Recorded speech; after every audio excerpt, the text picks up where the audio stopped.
signs that your child or someone else you know may have a diagnosis of autism, there are some things you can look for.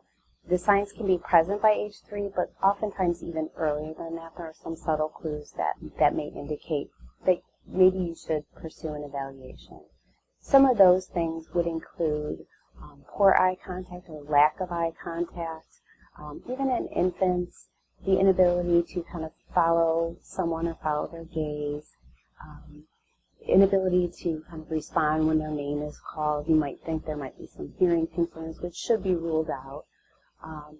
Lack of social emotional reciprocity, so when you smile or approach the individual, how do they respond? Do they maintain eye contact? Do they interact with you?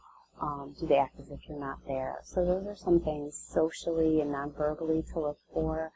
Sometimes there's difficulty being able to comprehend or follow very simple instructions, or to use gestures spontaneously to communicate or to interact socially.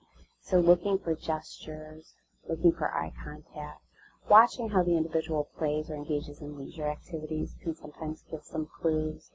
You'd like to see a varied repertoire of play skills, and sometimes individuals with autism engage in some repetitive play or not necessarily age-appropriate play.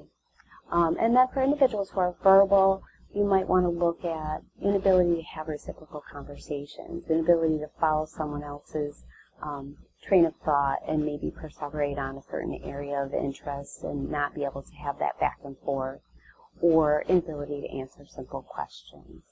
So if any of those kinds of things are present and are concerning, they may be an indication of just the need to pursue further evaluation, just to take a closer look.